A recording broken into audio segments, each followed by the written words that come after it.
2024 के लोकसभा चुनावों में भी प्रधानमंत्री नरेंद्र मोदी जी की ही सरकार बननी तय है। दुनिया की कोई भी ताकत ऐसी नहीं है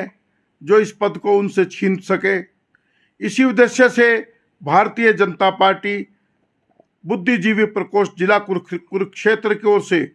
बहुत जल्द धर्म क्षेत्र कुरुक्षेत्र की नगरी में एक राष्ट्रीय स्तर की संगोष्ठी का आयोजन किया जा रहा है, जिसमें प्रधानमंत्री नरेंद्र मोदी जी की और हरियाणा सरकार के मुख्यमंत्री माननीय मनोहर लाल खट्टर जी और हरियाणा भाजपा के प्रदेशाध्यक्ष माननीय ओम प्रकाश धनखड़ जी के सहयोग से जो विकासात्मक नीतियां सरकार द्वारा बनाई गई है उसका व्याख्यान किया जाएगा। इस संगोष्ठी में देश विदेश से बहुत बड़े विद्वान साथी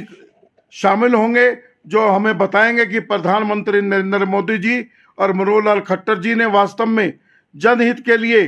क्या क्या किया और क्या क्या करने की उनकी नीतियां हैं। धर्म क्षेत्र कुरुक्षेत्र में प्रधानमंत्री नरेंद्र मोदी जी ने जो पूरे देश में स्कीम चलाई थी, उसी के रेलवे को लेकर, आम पब्लिक की समस्याओं को लेकर रेलवे के जितने भी पुल हैं वहां उनके ऊपर करोड़ों खरबों रुपए की लागत से पुल बनाए जा रहे हैं। प्रधानमंत्री जी की ये योजना पूरे देश में थी, जो पिछले कई वर्ष से लागू थी, जिसको लेकर पूरे देश में विकास कार्य हो रहे हैं। धर्म क्षेत्र कुरुक्षेत्र में भी दिन रात ये काम बड़ी तेजी के साथ चल रहा है। कुरुक्षेत्र में की जो सड़कें हैं बहुत सुंदर बनाई गई हैं। कुरुक्षेत्र पिपली रेलवे रोड या पिपली कुरुक्षेत्र रोड चाहे लेट बनी है, लेकिन ऐसी चमचमाती बनी है। वहां पे हमारे विधायक सुभाष सुधा जी ने जिस प्रकार बिजली की लाइटें और दिन रात चलते हुए फव्वारों का जाल बिछाया हुआ है, वो निश्चित तौर पर धर्म क्षेत्र कुरुक्षेत्र की गरिमा को चार चांद लगाता है। इस संगोष्ठी में बतौर मुख्य अतिथि हरियाणा के मुख्यमंत्री माननीय मनोहर लाल खट्टर जी शिरकत करेंगे, जबकि संगोष्ठी की अध्यक्षता हरियाणा भाजपा के प्रदेशाध्यक्ष ओम प्रकाश धनखड़ जी करेंगे। इसके अलावा विशिष्ट अतिथि के तौर पर भाजपा बुद्धिजीवी प्रकोष्ठ के प्रदेश संयोजक और माननीय मुख्यमंत्री जी के राजनीतिक सलाहकार भारत भूषण जी भारती, सह संयोजक राजीव मल्होत्रा एडवोकेट के साथ साथ कुरुक्षेत्र के सांसद नायब सैनी जी, विधायक सुभाष सुधा जी, सोनीपत से राई के विधायक और हरियाणा भाजपा के जुझारू महामंत्री मोहनलाल जी बडोली के साथ साथ हरियाणा भाजपा के प्रदेश महासचिव डॉक्टर पवन सैनी जी, मुख्यमंत्री के राजनीतिक सचिव कृष्ण बेदी जी, हरियाणा पशुधन के हाल ही में बने चेयरमैन धर्मवीर मिर्जापुर जी के साथ साथ और बहुत सी हस्तियां इसमें शिरकत करके आम जनता को जागृत करेगी, ताकि कांग्रेस ने जो दुष्प्रचार किया हुआ है उससे इस देश को निजात मिल सके, पता चल सके कि वास्तव में मोदी जी की सरकार ने कितना काम किया है, मनोहर लाल खट्टर जी की सरकार ने कितना काम किया है,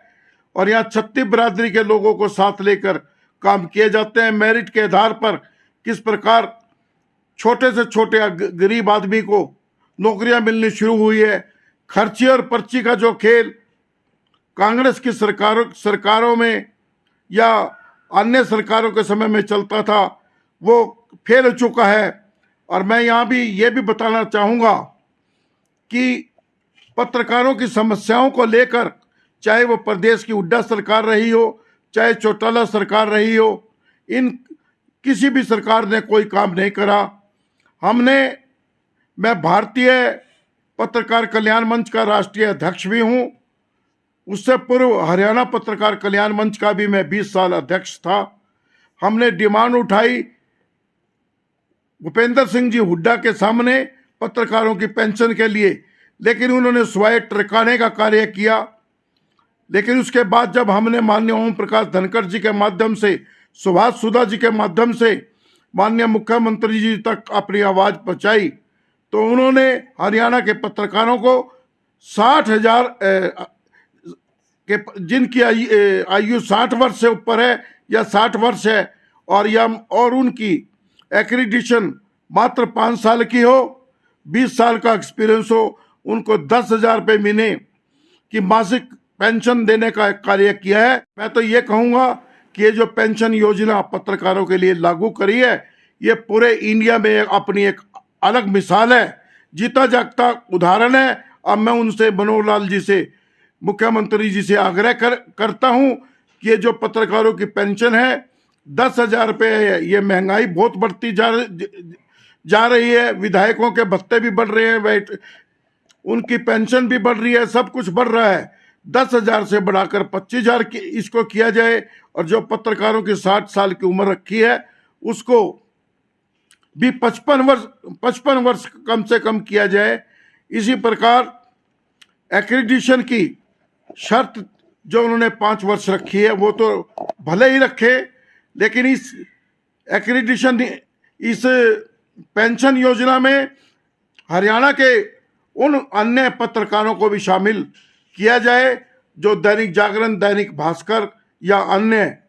जो भी अखबार हैं, चाहे वो नित्य रूप से दैनिक तौर पर सुबह शाम प्रदेश के विभिन्न जिलों से प्रसारित होते हैं, जिनकी एक अपनी अलग पहचान है। और हरियाणा सरकार के पब्लिक रिलेशन डिपार्टमेंट को पता है कि कौन सा पत्रकार एक्टिव है, कौन नहीं है। उन पत्रकारों को भी, जो जिनकी बेशक एक्रीडिशन नहीं है, उन पत्रकारों को भी 50% से ज़्यादा उन पत्रकारों को भी इस योजना में शामिल किया जाए। इसके साथ ही मैं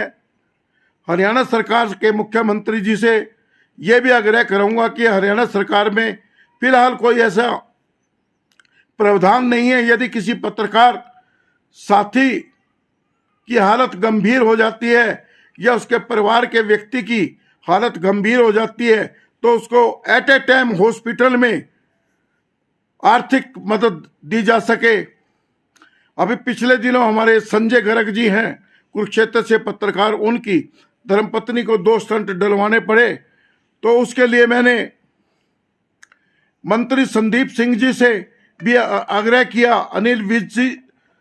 जो हमारे हेल्थ मिनिस्टर हैं उनसे भी आग्रह किया, सुभाष सुधा जी से भी आग्रह किया, कईयों से आग्रह किया, लेकिन किसी ने भी कोई आर्थिक मदद नहीं करी। अंततः वो आर्थिक मदद मैंने और मेरे एक पत्रकार साथी विनोद जिंदल जी हैं, उन्होंने की और वो स्टंट डलवाने का कार्य किया। तो मेरी मांग है कि सरकार ऐसी प्रावधान करे कि एट ए टाइम भी उनको कम से कम 2 लाख रुपए की मदद बिना किसी देरी के साथ दी जाए, ताकि उनका परिवार के साथी और जो पत्रकार है मरते मरते वो बच सके। इसके साथ ही मेरी भारत सरकार के रेलवे मंत्री महोदय से भी एक मांग है कि भारतीय रेलवे की तरफ से पिछले अनेक वर्षों से देश के एक्रीडिटेड पत्रकारों को, जितने भी जर्नलिस्ट थे, उनको रेलवे के अंदर 50% सुविधा रियायत दी गई थी, लेकिन कोरोना काल के कारण उस समय ये रियायत बंद कर दी गई थी। मेरी सरकार से, रेलवे मंत्री जी से आग्रह है कि इस रियायत को भी पुनः शुरू किया जाए। ये भी आग्रह है कि जितने भी हरियाणा के टोल टैक्स हैं, दूसरे प्रदेशों की तरह उन टोल टैक्सों से भी पत्रकारों के वाहनों के आवागमन पर जो धनराशि ली जाती है उसको भी माफ किया जाए। मुझे पूरा विश्वास है कि जनहित में के साथ साथ पत्रकारों के सदैव सुख दुख में शामिल होने वाले माननीय ओम प्रकाश खट्टर जी इस दिशा में जरूर ध्यान देंगे। मुझे अभी हिमाचल में यहाँ सीनियर पत्रकार हैं अनिल शर्मा हेडली जी जो पंजाब केसरी हिमाचल और शिमला के प्रभारी हैं और मनोहर लाल खट्टर जी के साथ संघ के पुराने साथी रहे, वो भी हमारी संगोष्ठी में शिरकत करेंगे। उन्होंने बताया कि मनोहर लाल खट्टर जी काम के धनी हैं, बात के धनी नहीं, और वो इस आपकी मांग को अवश्य मनवाएंगे। साथ ही हमारी ये भी मांग है कि जिस प्रकार हिमाचल सरकार हिमाचल के एक्रेडिटेड पत्रकारों को हिमाचल के सभी जितने भी टूरिज्म डिपार्टमेंट हैं उनके रेस्टोरेंट्स में खाने पीने में ठहरने में राहत देती है, सुविधा देती है, उसी प्रकार की सुविधा हरियाणा में भी लागू की जाएगी। धन्यवाद। जय हिंद।